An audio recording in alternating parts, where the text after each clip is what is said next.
Welcome to this episode of The Common Sense Skeptic. This episode is likely going to be the shortest of this series since it's only 17 pages worth of testimony front to back, but as you'll see, this segment carries some significant weight. You'll have a better understanding why if you have watched this series in order up until this point. The first witness after Musk in his SolarCity bailout trial was a financial advisor named George Bilicic. His videotaped deposition was played for the Delaware Court of Chancery's Vice Chancellor Slights when court returned on day 2 from their afternoon recess. This interview was conducted for the plaintiffs by Samuel Klosick from Prickett, Jones, and Elliott, shown here in his prom photo wearing his father's oversized suit. George Bilicic was the 30B6 representative from Lazard in this matter for the plaintiffs. Bilicic worked for Lazard at the time of this bailout and continued to work at Lazard at the time of this interview, as the vice chairman of investment banking, but he was set to move over to Semper Energy as a senior executive right around the same time. Asked what his role was when Lazard was advising SolarCity in 2016, Bilicic stated he led the team and as such was responsible for all related matters. Exhibit 3 is handed to Bilicic for review, an email conversation where Bilicic was stating to his team he thought his pitch went well. He was the team lead, pitching SolarCity as a target of acquisition to Tesla. At the bottom of page 418, Bilicic is asked about a passage he wrote regarding the flawed logic associated with acquiring it, referring to Tesla acquiring SolarCity. Klosick asks when the pitch was made, and Bilicic can only say it was about a week before this email was written, and he can't recall exactly who was on the pitch meeting, which was done over a conference call.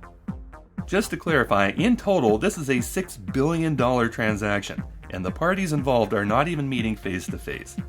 Bilicic thinks the CFO and general counsel of Tesla were on the call, with people from his office on speakerphone, and his colleague Jonathan Meir would have been with him. But Bilicic doesn't even know for certain if lawyers from Wachtell were on that call, despite them being the ones representing Tesla in this deal. Exhibit 4 is handed to Bilicic with the date of June 25, 2016, a correspondence where Bilicic reported that SolarCity had hired his firm Lazard as a financial advisor in this transaction.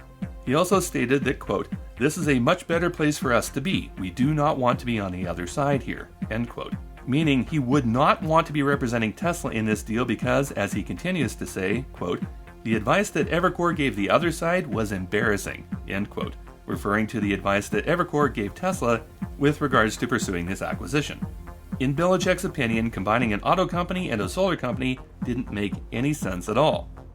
Exhibit 6 now, which Bilicic had not seen before preparing for this interview, mentioning a new name that we haven't heard yet, the Skadden folks, where there is discussion of the company's liquidity position and the effects of a withdrawal of the Tesla offer on the company's near-term liquidity.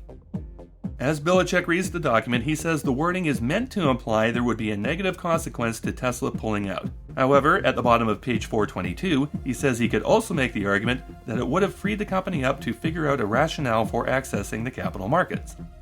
He also states, quote, "I think the company had a liquidity problem that had almost nothing to do with the presence of the Tesla proposal." Let's repeat that. I think the company had a liquidity problem that had almost nothing to do with the presence of the Tesla proposal. This statement goes directly against every time Musk said the exact opposite thing during his 2 days of sworn testimony. On to Exhibit 7, with regards to a SolarCity earnings call scheduled for August 14th of 2016. This is where SolarCity was being forced to revise their guidance regarding megawatts deployed. As a result, the committee discussed the negative effect the downward revision would have on SolarCity's liquidity position. Bilicic thinks his team were focused on the condition of the business and the megawatt guidance, with a greater focus on the condition of the company, agreeing that the downward revision of the forecast would affect how the company was perceived in the capital markets, including access to capital. Line 15, there's a paragraph here with reference to Tesla's proposal protecting SolarCity's equity value from any sell-off resulting from a liquidity event. This is likely the equity support letter that Barron grilled Musk on during day 1, which Musk claimed to know nothing about. From this point on, it would appear that Tesla was being locked into preventing or covering the losses of sell-offs at SolarCity once their liquidity issues were to become public knowledge.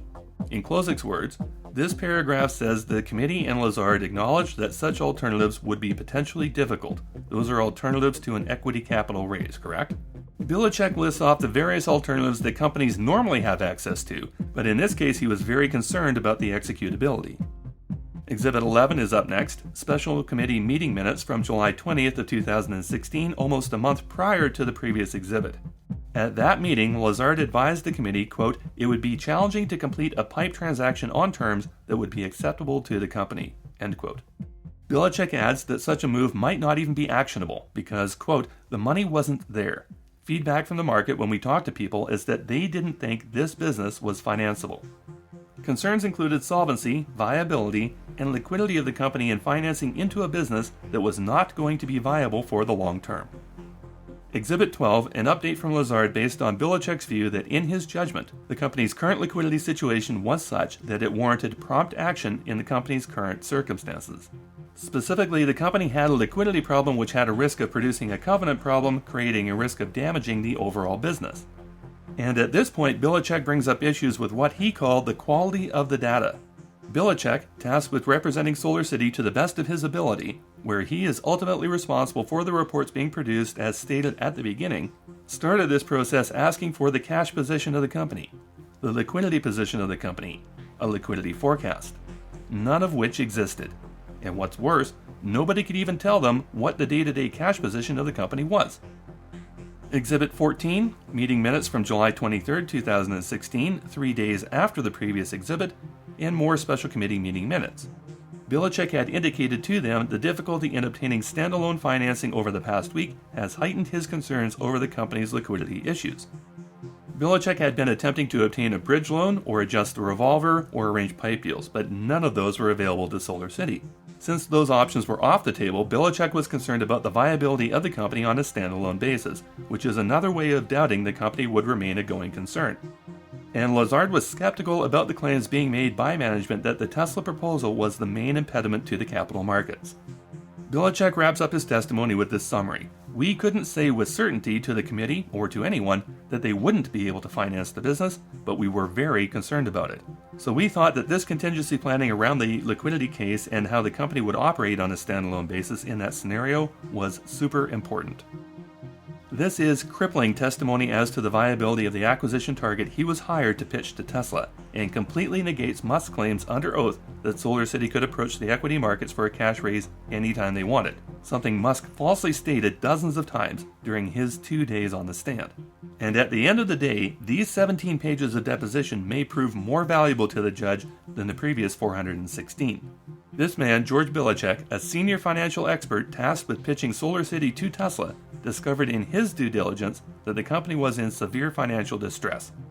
Bilicic confirms he relayed his concerns to the special committee at SolarCity, and we already know from Musk's testimony that he was in direct contact with those special committee members without the knowledge of the Tesla board members. So every single person in that chain knew, and cannot deny they knew, the financial state of SolarCity long before the auditors at Ernst & Young dug into the records after the sale was completed for their 2016 end-of-year report. And that contradicts the testimony that Musk gave in a big way. We'll have to see what effect, if any, the upcoming testimony from Kimball the Cook has on these proceedings. He is up next.